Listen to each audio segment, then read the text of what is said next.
pretty much. And then I'll go dark myself.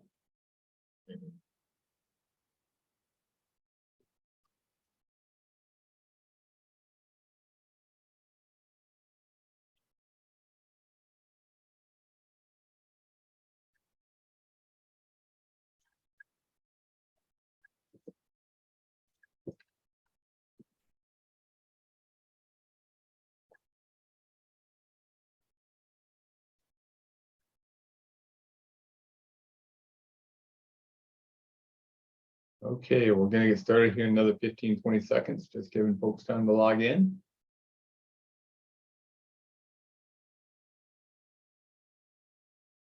Okay, so good morning.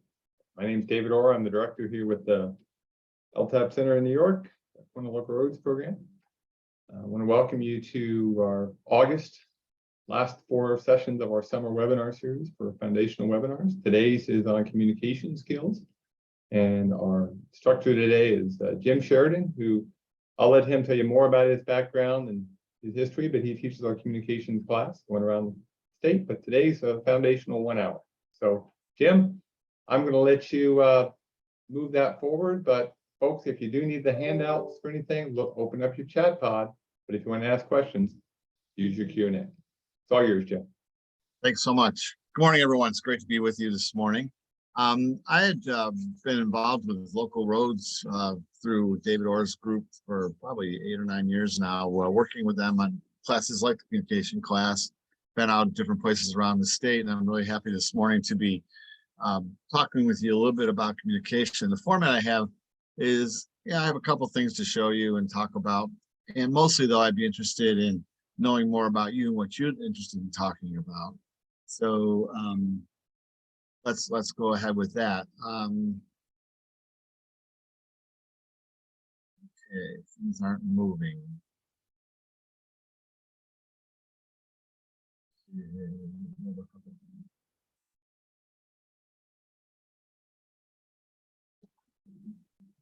What happens if you hit page down, Jim? Yeah, page down's not doing it either. How about the arrow? Click on the screen for a sec.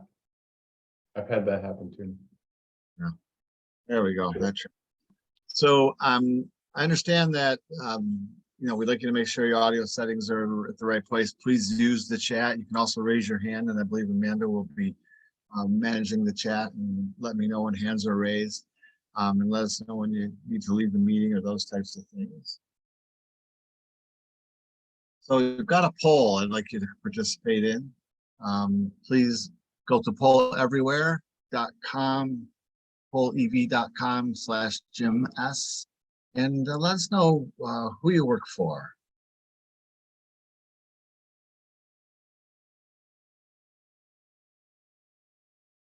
All right, starting with some responses. Excellent.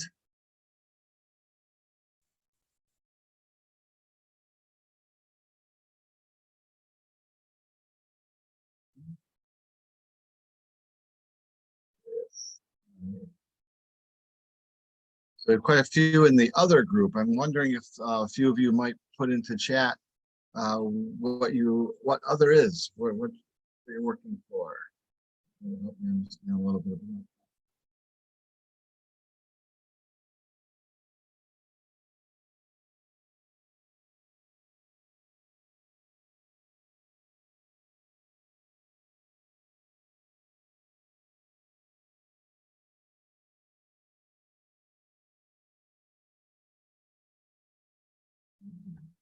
Actually, they'll need to put it in the Q&A for us, Jim. They can't use the Q&A. Okay. And is that something Amanda could let me know the answers to, or will I see those things? Well, one of us will let you know, or you can look at the Q&A box yourself. Yeah. Nothing so far. All right, no problem. All right, so it looks like we've got a lot of folks that are in municipalities. County, town, and city seem to be the dominant ones. Roughly 3/4 of you all, the group, are in that. And so, that's good to know and good to help us think about, what's the scope of what the complexity of your communications are, and the things that kind of change the dynamics a bit about who you're communicating with, and how you do it.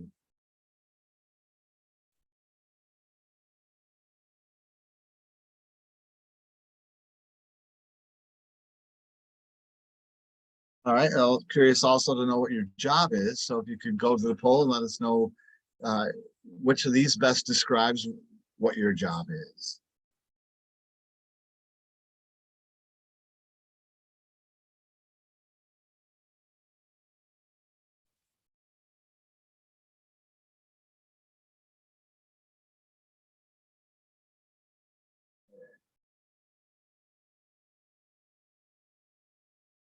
Nice. Okay, so we're a lot of engineers and highway superintendents.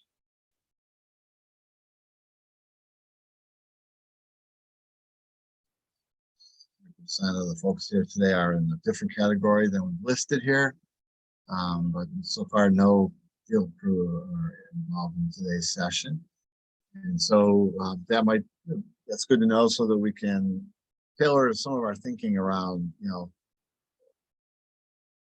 certain level of communications that we typically do. All right. Also curious about where you're working. So if you could type in the name of your municipality in the poll everywhere, or your organization. I'll start showing up.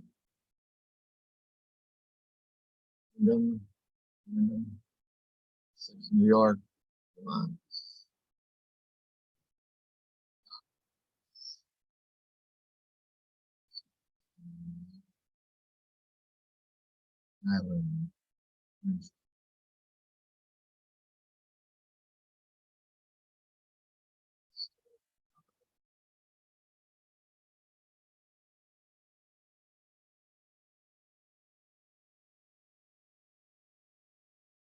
Counties, obviously, as people are identifying.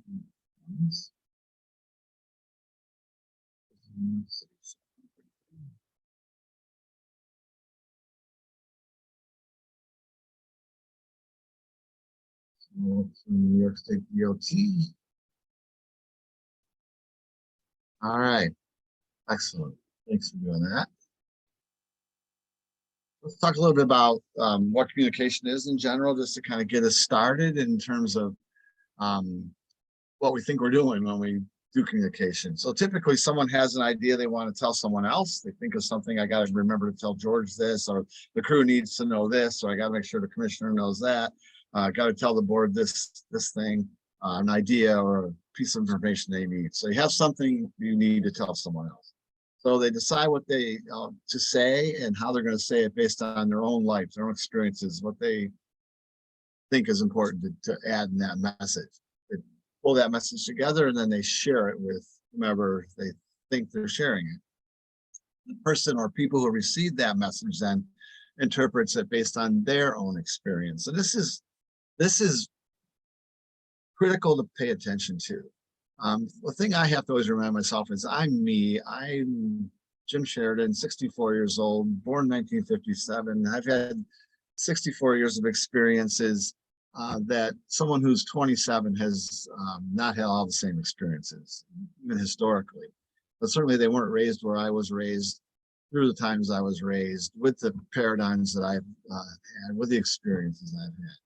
And so when I pull together a message and I'm going to give it to them, there's not a lot of reason to believe that it will be completely understood as I envisioned it.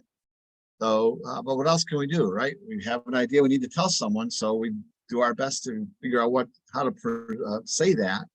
And so we say it, and we start assuming that everyone understands it. And I think that's where we start to get in a little bit of trouble, is that assuming that everyone understands it. So it's as if here I am on the left here with my triangle brain, my triangle experiences, all of my life and the way have developed and the experiences I have add up to my brain being like a triangle. Everything is seen through a triangle lens, if you will. That's just a shape I chose to represent my experience and my way of thinking and my way of doing the world. And so I have this idea, I think it up, I go, I better say it. So it comes out, and as it goes into the environment, sound waves, traffic sounds get in the way, other noise gets in the way, different things get in the way, but the message eventually finds its way to the ear of the other person and then into their brain. And this person, however, has a square or diamond shaped brain. Their experiences are different than mine. And when I'm speaking triangle, they might not understand it the same way. This is a bit of a trite example, but it usually gets the idea across. Years ago, when my oldest son was going to middle school, he would go to a new school. It was a different building. We had already had 6 years of kindergarten through 5th grade of knowing all his friends, knowing all their parents, knowing how things worked, knowing who the children were that he was hanging out with and how they behaved and what their attitudes were and who we thought was okay for him to hang around. He goes to the new middle school and he's made a bunch of new friends and we don't know their parents, we don't know their friends. And one day he says, hey, I've invited to a sleepover at John's house. I'm like, John who? And he tells me John's last name and it still doesn't ring with me. And so I'm like, geez, I don't know, John. Can you give me his parents? This is back in the day when dial up hanging on the wall phones were pretty normal. So give me his parents' phone number so I can give them a call and get a sense of. I didn't say this to him, but that's what I meant. I want to get a sense of who this family was. I wanted to see if it would be okay for him to sleep over there. And he really pushed back. Of course, he's in 6th grade. That's the time when dad leave him alone kind of stuff starts happening. And he goes, Dad, no, really don't. It's okay. No, he's bad, Dad. Really, he's bad. I'm thinking triangle brain, bad, evil, wrong. No way are you going to go spend the night at some kid's house who's a bad kid. And back in the time that my son was going in the 6th grade, Michael Jackson had an album out called Bad, and the slang of bad really meant good, okay, fine, very cool. This is a good guy. So Brian thought he was telling me, no, he's fine, Dad, really. And what I heard was, he's evil. And so we got to keep these things in mind when we are formulating our messages and even choosing the method to send a message. Are we sending a message that we think we're sending? And we are going to do a better job. I would do a better job, and Brian would have done a better job if we thought about saying what the other person understands, as opposed to what do we think. So knowing your audience is going to be critical. Knowing who you're talking to and what they need, and what they will understand, will help you formulate messages that will really allow people to create easier communication. So some of the communication do's that I wanted to share is know that effective communication starts from the top down or from you down or out, you down or you out. Ensure formal communication channels are enforced. Be selective and use accessible, be selective and accessible when you're figuring out how you're going to communicate something.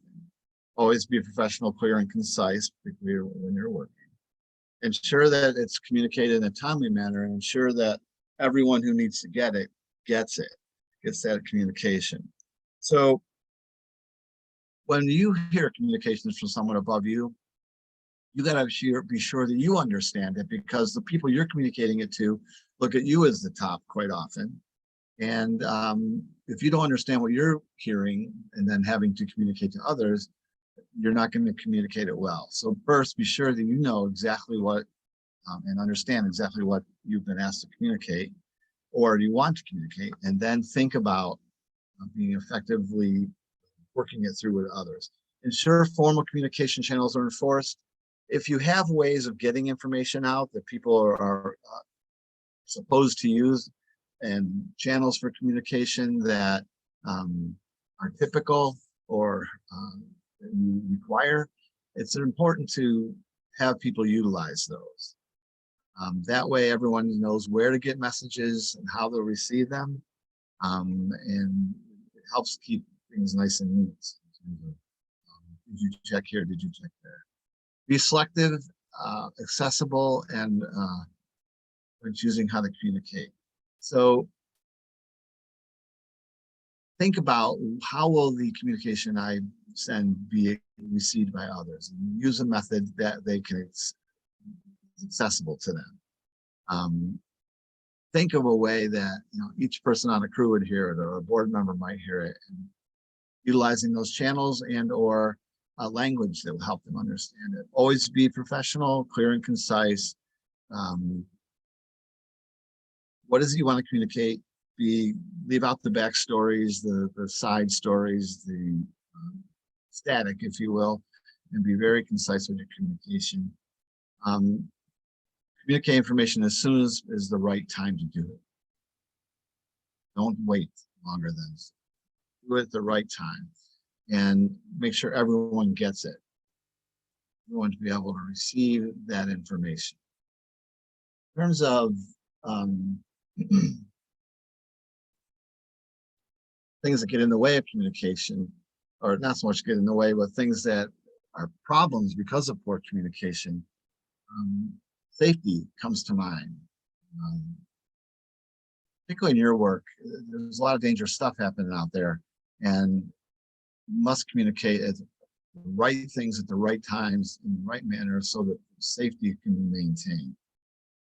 Morale is a big issue on teams coordinating with each other and working well together, and you need to make sure that you're communicating things at the right time and the right things to the right people in order to have clear understanding of what's being communicated and universal understanding in order to have a more positive effect on morale. Otherwise, people make up their own stories, they interpret things incorrectly, and it contributes to low morale, bad feelings on the teams. You need to be clear about your goals, your expectations when you're going to communicate. If you're not clear about them and you're not communicating them well, people are assuming they're not doing things right. They're not able to meet the goals because they don't know what they are.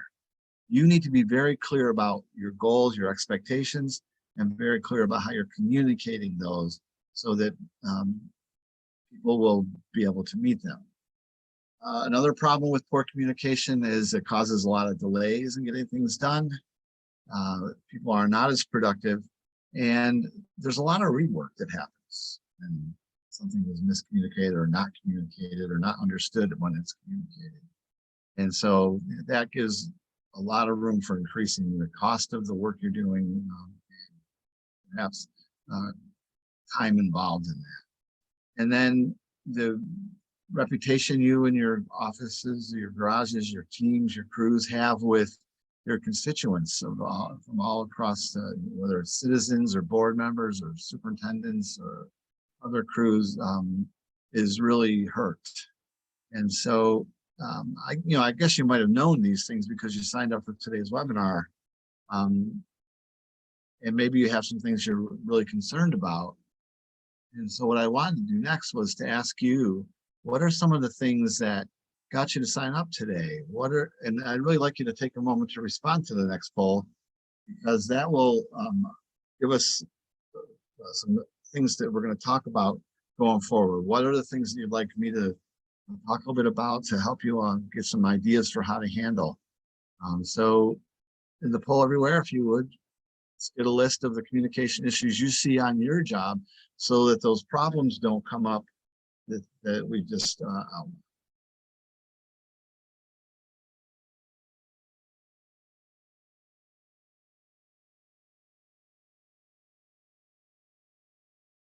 Angry citizen, lack of communication.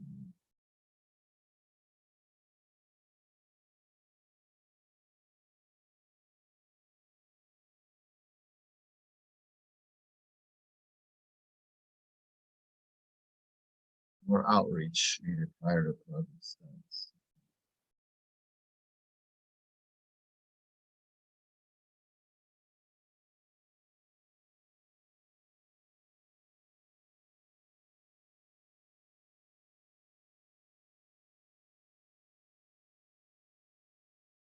Bypassing about parties and emails.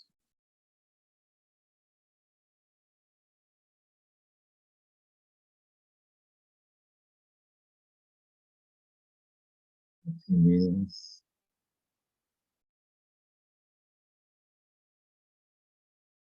Yep. Job skills.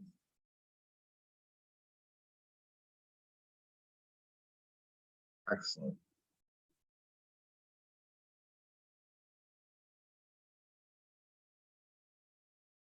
very helpful. All right, so internal communication doesn't always translate to good external.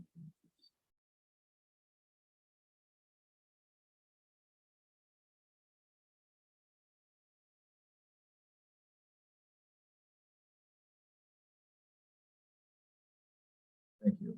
Very good. All right, let's start to talk about a little bit of these. So team meetings.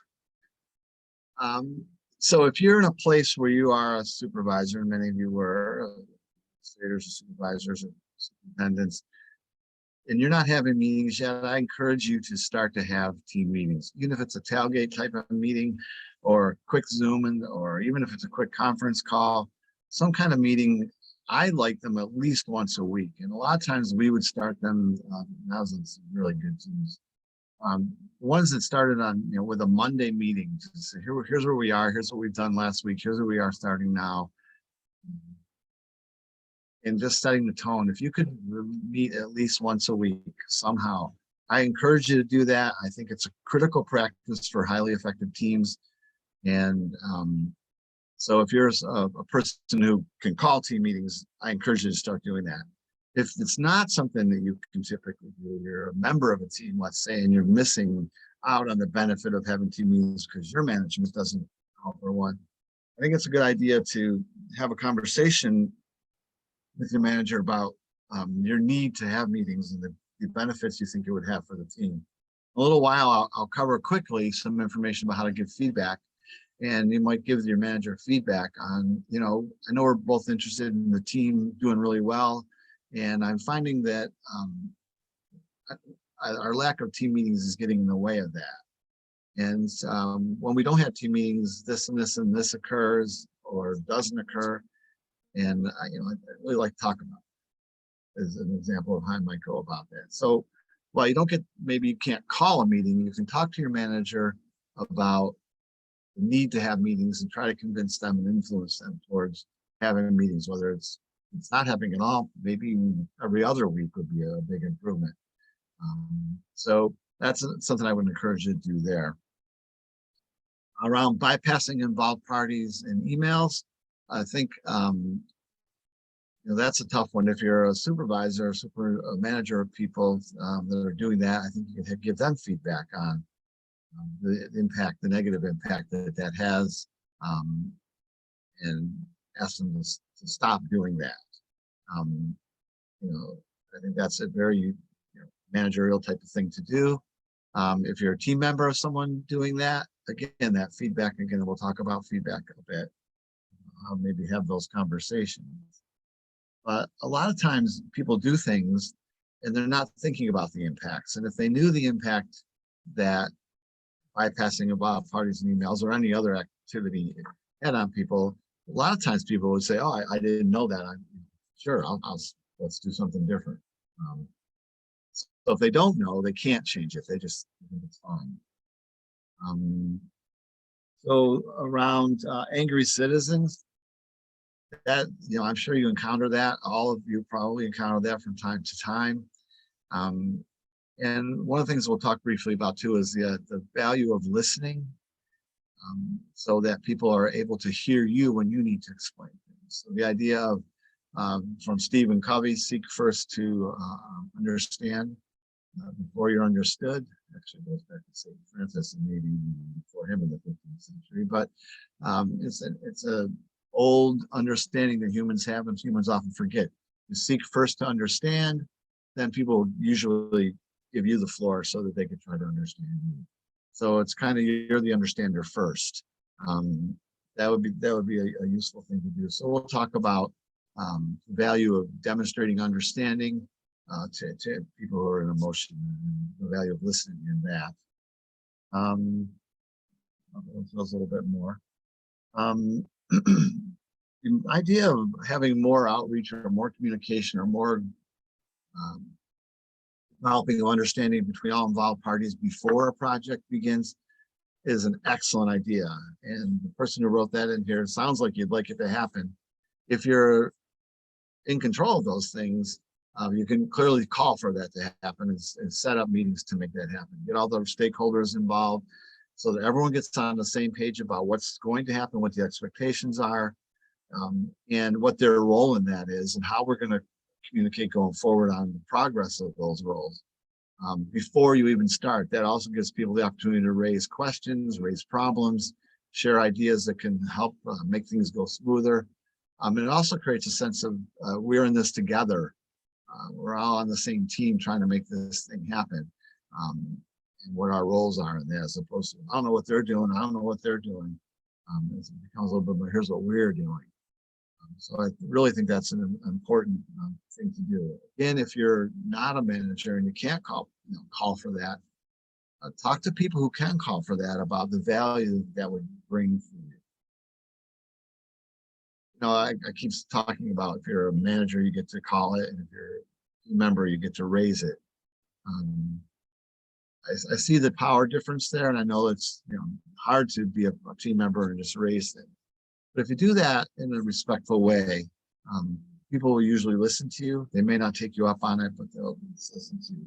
But the value of having those pre-project meetings with all stakeholders cannot be overestimated. So I was glad to see that one come up. And improving job skills, that's a really tough one. You need to set up what the expectations are of job performance and give people feedback on how they're doing against that expectation. So if the expectation is up here, but they're down here, you need to let them know the difference and talk to them in a respectful way and help them understand where they need to get. You may need to provide more training and time for training in order to get that. If it's a matter of someone has been trained and does understand what they're not doing something, that's a different communication. That's a communication on performance. It's a performance issue, and you're going to want to raise that different than you know how to do the job or you don't know how to do the job. It's you know how, but you're not. And that's a performance management conversation. That's a little tougher.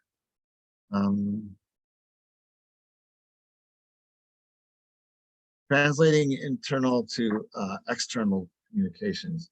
Yeah, that's a pretty good conundrum in a lot of ways, because everything you talk to about with each other and the communications you share with each other internally aren't necessarily things that people outside of your group need to know. Things you're considering doing, things you're thinking you might have to do, things that come in that change your mind about stuff, a whole list of possibilities of projects you could be doing and how you prioritize those internally. Externally, they don't need to know that necessarily, because it could actually hurt their understanding of what to expect. And so I think it's a good plan in that case to go back and say, how is it that we're going to, what are we going to communicate internally, and then how are we going to communicate externally?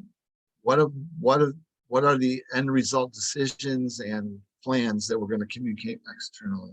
You don't want to communicate all your thinking that happens internally. You communicate your results, your decisions, strategies that you're going to implement more externally. And so having everyone understand kind of what stays in the family and what goes outside is an important thing. So a real benefit of a pre-project planning meeting would be to lay out how we're going to do internal communications versus external communications. But there's decisions that need to be made and then communicated to internal people about what they can talk about outside and how to talk about it outside. So it's a planful thing. I guess I'm starting to hear a theme here. Communication and doing it well is a planful thing. Going from my triangle brain to a diamond shape or square brain person, I have to plan for how I want to communicate it so it increases your understanding. We need to plan for effective communication before we actually do it. So miscommunication showed up a couple times here.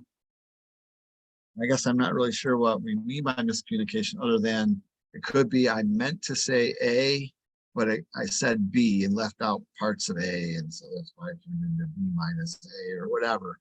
That means I didn't tell you everything. I didn't tell you the right thing. It would really be good if you have a feedback-rich culture for people to come and say, what are you talking about here? This is different than I thought, or I don't understand this, or your facts are wrong. If people were able to come and tell you, I don't get it, I don't think you communicate correctly, you could correct it. If you're getting miscommunication from others, the best thing to do there is to, before you go leave and act on communications, is to check in and say, here's what I'm understanding you want from this. You're telling me what you're going to do A and then B, and I should talk to so-and-so, and then we're going to do C. Is that right? No. Oh, good thing I checked. So part of miscommunication could be you're miscommunicating, but you don't know until someone tells you. If you're miscommunicated too, before you go act, check in. Ask if you got it right. If you didn't know you're miscommunicated to, and you went and acted on something and then didn't go well, didn't go the way you wanted, in a after assessment, you figure out what went well and what didn't go well with this work. You could feel like there was some miscommunication. I didn't check in, they didn't communicate properly, and then have a conversation about how you're going to do it going forward, either for yourself, where you say, I'm going to check in before I go and act, or let's just talk about how we communicate on those. And just lack of communication. Yeah, one of the articles I read, and I think I might have given it to you in the handout, article on the internet, talked about over communicating. And they do that because a lot of times we don't communicate enough. And we don't tell the right people. We mentioned it at a meeting. We assumed everybody would go tell everyone else, but we didn't tell them to, or they didn't go tell everyone else for whatever reason. And now we don't have the communication we thought we had. And you need to be planful about communication. You can't assume the communication will happen. You have to make the communication happen. And to help the understanding of that communication happen, you have to be involved in that. And so when there's lack of communication, ask what's my part in that? What am I doing to contribute to lack of communication? And then make a plan to change that. If it's others that are not communicating as much as you like, perhaps that's where the team meeting idea came up. Could we have those so we can be communicating more? First of all, I think, again, team meetings are a great idea to enhance communication. But again, going to that person or those people who are not communicating enough, and explaining to them, and I think feedback steps I'm going to walk through soon will really help with this. Get them to understand the value of the feedback, the impact of not having the information, and walk through ways of agreeing on how they're going to go forward on getting information. So a lot of these cases, you're identifying problems, and part of the answer to the problems is you actively being involved in the solution to the problem. So instead of saying they've got a problem, say I've got a problem, we have a problem together, here's what I'm going to do to reduce the times that problem occurs and reduce the negative impact of that.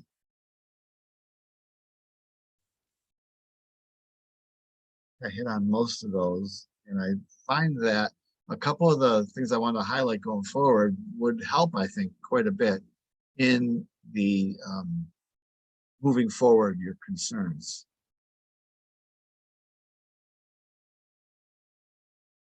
So here are 10 useful communication practices that are outlined in one of the articles that I have in the handout. Communicate face-to-face whenever possible. Provide clear information. Combine verbal and nonverbal communication. Don't just hear, but listen. Ask people questions. When there's conflicts, handle them with diplomacy. Don't do gossip. Don't get too personal. It doesn't mean don't be personal at all. But don't get too personal with your coworkers. Don't go into controversial topics. And then offer helpful feedback. So face-to-face, in person is the best way of communicating because there's verbal and nonverbal communication happening. The more of a person you can see and feel their presence, the better. The whole message is heard much differently when you're face-to-face than if you're on the phone or reading minutes of a meeting. And so if it's possible, communicate face-to-face. It's not always possible. We're right now in a situation, we're doing a virtual, not face-to-face, but I guess I'm seeing you're seeing my face, but it's not the same as being in the same room. It's not always possible. So what's the next best way? Maybe a Zoom like this or a webinar type of situation where you're able to see someone's face and their actions is the next best. After that, probably a phone call where you're kind of taking notes and doing a lot of listening and speaking back and forth. And after that, written communication. There's a variety of those. Can be very formal, a report, an assessment type of thing, or all the way down to text messages. And choosing the right way of communicating in the moment with the person and helping them understand through that communication is the best. I'm really more of a in-person, face-to-face person. And with my kids, I would, I'd often wait to see them in person before I did something. They're young adults out in the world now, so I'd wait till I saw them in person to say something. But they actually prefer to text, and so one of my sons will text, things that are on the quality of, Dad, what's the meaning of life? That's a face-to-face conversation. I'll text back, let's talk about that first. Let's get together. But other stuff is, what time is band rehearsal? 2 o'clock. Those text messages, those are fine. So whenever possible, and especially when necessary, do it face-to-face. Clear information. You can't provide clear information unless you know what it is you want to communicate. So take out all the filler and all the drama and get to the point. What is it you clearly need to communicate? Verbal and nonverbal communication are happening. And when people get both together, they can get a much clearer and stronger painting of what it is you're trying to say. Number 4 is critical. Maybe it should have been the first one. Don't just hear, but listen. Listen, understand, as Stephen Covey said. Don't just hear the sounds coming in, but listen for understanding. Listen to get a deep understanding. Listening in that manner allows you to ask good questions to understand. Understanding, I really like to point this out, does not, when you understand and you demonstrate you understand, does not mean you agree or disagree. It simply means I understand. I demonstrate that I understand. So asking questions to upgrade your understanding and to demonstrate your understanding is really useful. There will be conflicts, as with the angry citizens. Diplomacy should maybe be the first way of looking at this. Your human body is going to get all tense and worried and want to strike back when people are argumentative, angry toward you. As a human being, you're going to want to be angry back. Fight or flight is often where we go in those situations. And so when conflict does come up, your first thought should be, well, after you go grr in your head, should be, all right, what's the diplomatic way to go forward here? What can I do to create a win-win here? Usually it's listen and understand. Listen and understand. Remember, it doesn't necessarily mean agree. And I'll talk about why that works in just a bit. Gossip doesn't help any relationship. So a working relationship, gossip is just gossip. It's not necessarily true, and it's often harmful.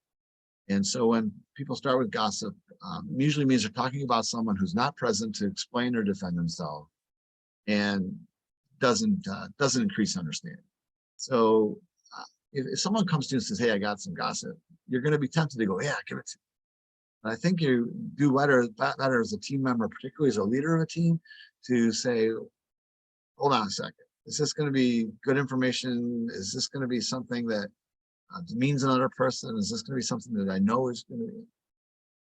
If it's not, I don't need to hear it. Being too personal with coworkers, you get, friends is good, friendly is good. Sometimes you're working in situations where cousins work together, brother and sister work together, people grow up together, work together. I understand that. But don't get, particularly if you're a manager, don't get too personal. Stick to work things and be personable. Don't bring up controversial topics, because there is controversial and they're going to cause people to be upset and hurt and angry and cause difference. And instead of taking triangle brain and diamond shaped brain and try to understand, it just makes more diamond shape and more triangle shape harden. And you get a lot of fights that way and more conflict. Probably no surprise that I really agree with this idea of offering helpful feedback. In the article, it says positive feedback. I like helpful because I believe giving people feedback should be done in order to help. And sometimes feedback is hard to hear that is feedback that would help. These practices I think I'd like you to really consider. How can I implement these in my own work?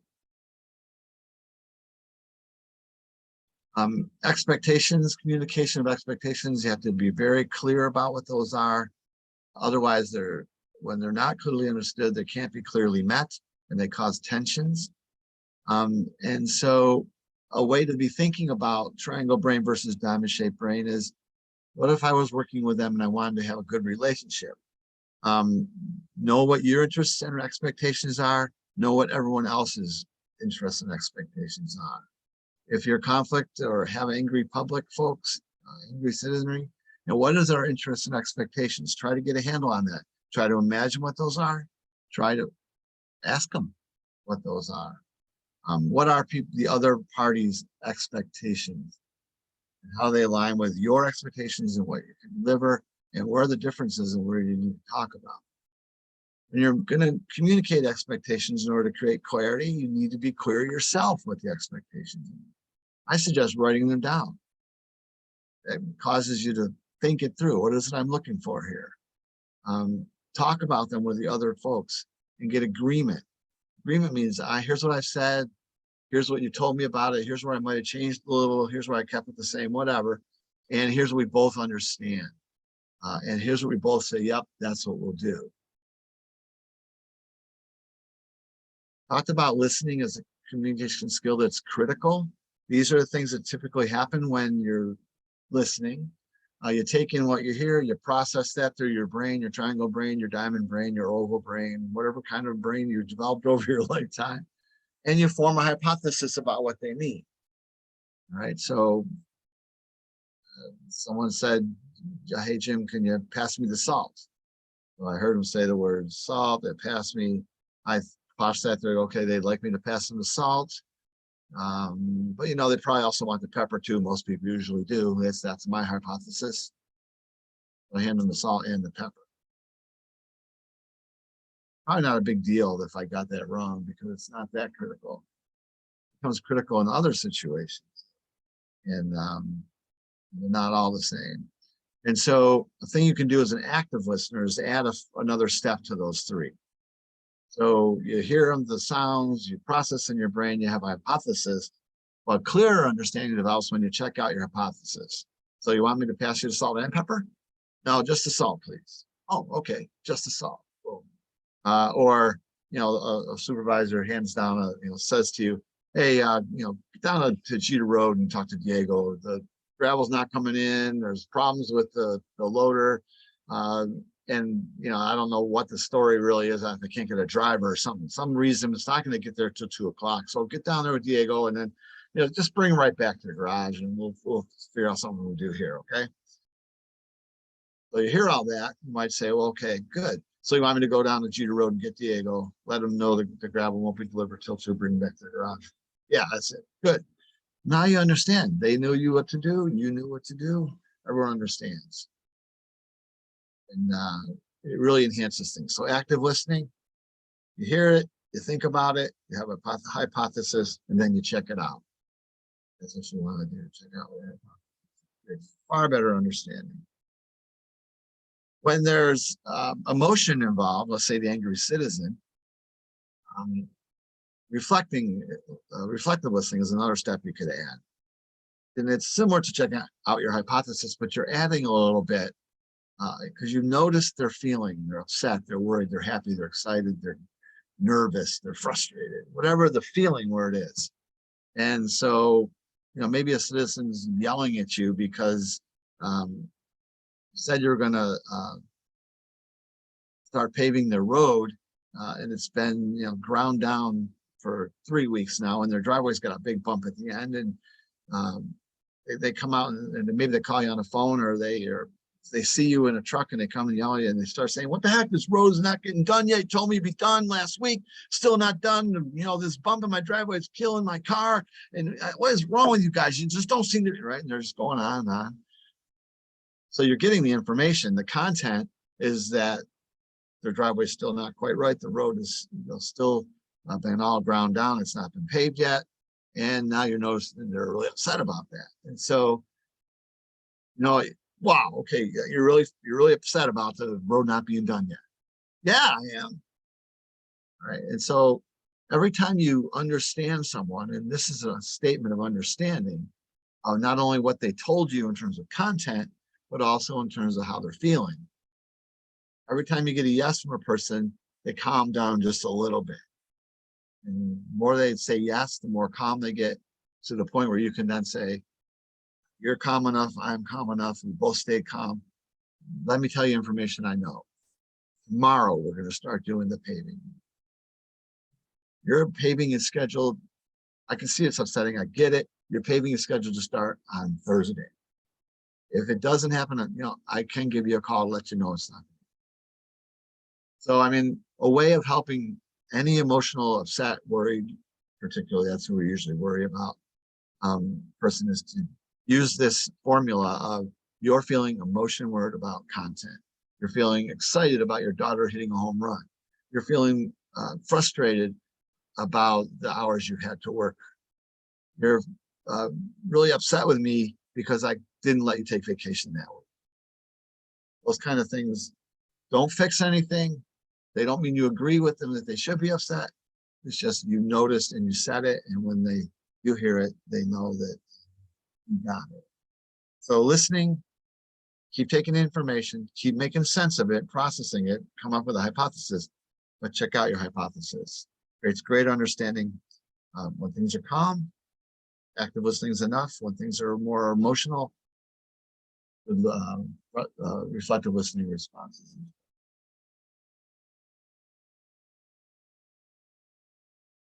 I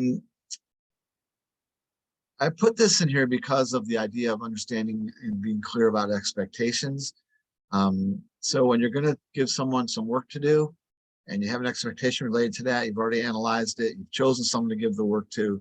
When you're assigning the task, you need to be very clear about what it is you want to have done.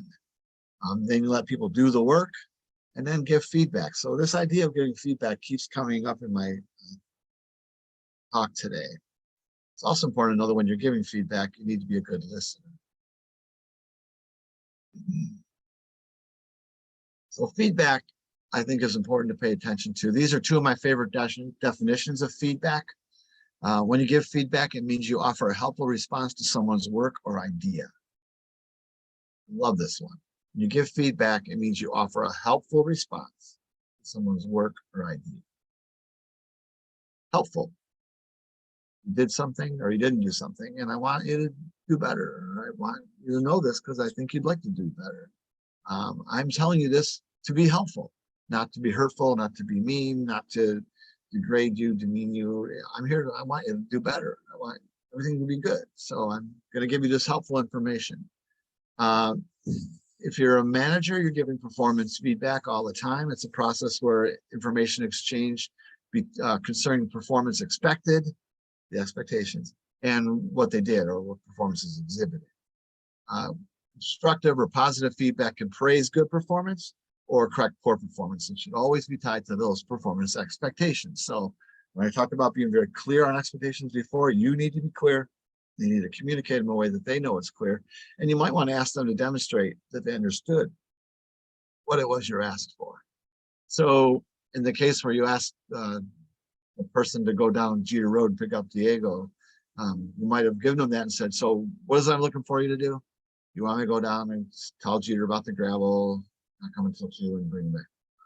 Right, good. Now we both understand. So feedback, a way of demonstrating understanding. 5 steps that I think work really well and that I love for effective feedback. Convey your positive intent, describe what you're seeing, state the impact, ask the other person to respond, and focus your discussion on solving things. So positive intent. Hey, I've got some information I think that will help you do better. Hey, listen, I know we're both interested in this outcome that we agreed to, and I've seen something that's getting in the way. Positive intent. Listen, I know you and I both want this to go well. And here's something I think will help. Helpful information. So that's you describe a positive intent. Describe what you've observed. So, you know, I know we're both interested in this working out well, and I saw this yesterday that I think is getting in the way. You tell them what thing you saw that you didn't help. Be very specific about that. Name what it is. Don't actually describe what it is. Don't just name it. Like, you were a jerk to Mr. Jones on Jeter Road. Doesn't do it. When Mr. Jones came out and yelled at you because the driveway bump at the end of his driveway was so big, you just told him to back off and to just hold on to his horses there, and that you get to him we need to get to. That wasn't a good response because it made him more upset as the impact, and it made our office, our garage, really look bad and didn't solve anything. He's angry, we look bad, and the road still isn't no understanding of when this road can be done. So what do you think of what I just shared with you? That's in response. Well, yeah, I mean, I think it was pretty bad of him come yelling at me like that. I don't have to put up with that. Yeah, it's hard to put up with that kind of stuff. We shouldn't have to put up with that. And yeah, I guess maybe I could have done better. Well, what do you think you could have done better? We went on to focus in discussions. And so give people feedback. So, you know, I'd really like our team to work more effectively. I'd like us to understand who's doing what more. I'd like us to kind of be on the same page, and I think you would too. And I noticed that we often don't know that. And I was like yesterday when I went off and did my project, and I didn't know I needed to get Mary Jane involved. I guess if I knew that, it was known that, it would save a lot of problems. So I think we could eliminate a lot of problems by maybe having team meetings, and where we could talk about what we've been doing, who we need to work with, what the problems are, what's going well, and so we can all get on the same page. And I'm wondering what you think of that idea. So I just covered 4 steps around the way to. So 5 steps for effective feedback. Not only do I think these steps work well, I know they do. I use these very successfully throughout my career. And my last team I worked with at Cornell as a member of the organization development in this group, we were very good about doing these steps with each other on many things, and I've seen them work really well. Also, you know, with a family situation. So I left these steps laid out for you in slideshow that we're here. So I'm wondering if you have any questions for me, things you'd like to chat about before we wrap up our time together. You can put those things in the chat.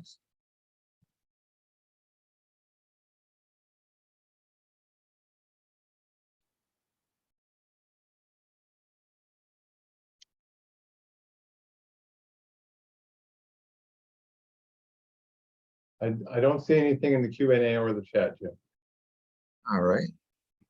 All